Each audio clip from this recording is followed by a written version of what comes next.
South Korea is the sixth largest source of international adoptees. Over 166,000 Koreans have been adopted by families from other countries, and a great number of them have gone on long, challenging journeys to find their birth relatives. But unfortunately, there's very little chance of them actually succeeding in that mission. Our Park Hee-jun had the chance to meet with some adoptees currently searching for their roots.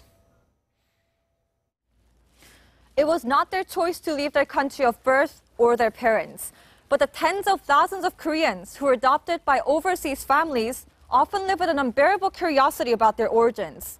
A majority of them return to Korea, but only to face many obstacles during their quest to find what they're looking for. Rosita is an international adoptee visiting Korea in search of her roots. Adopted by a family in the United States as a baby, she has been doing everything she can for years to track down her biological mother. But because of a lack of records and adoption agencies refusing to share what little information they have, the likelihood of succeeding is extremely low. In fact, according to the Korea Adoption Services, 71% of adoptees hope to locate their birth relatives, but only 28% succeed. Really, the biggest obstacle is that when my birth mother gave birth to me, she didn't leave her name, or if she did, there was no written record of it. It makes it, almost impossible, right, to track that down, so you have to go through other means. Other means include submitting DNA samples to the police, who collect a database of missing people, which adoptees and their birth parents can also use. I really feel that it's the most important part of my search for my birth mother or my birth family, because if she does decide to search for me, I feel like it's a pretty logical choice to go to the police station. So if there's a DNA record of me here, she could also leave her DNA, and if we make a match, that would prove that we're related.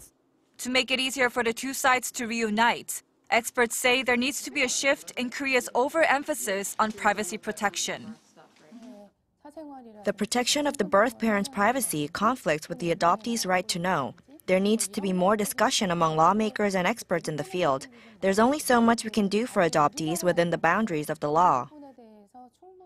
It's only when these changes take place that adoptees say they can truly and completely feel like they are at home in Korea. Before I came to Korea that very first time, I had a lot of anxiety about would I not like Korea? Would it feel weird? Would I dislike the smells or the food or anything, right? And what was so shocking is the minute I touched ground, it was as though the smell of Korea was like a blanket being wrapped around me. Because I think on a base biological cellular level, we remember. Right? I can't remember as an adult, but I remember. Biologically, I remember. The adoptees' search for their birth parents goes on. Park Hee-jun, Arirang News.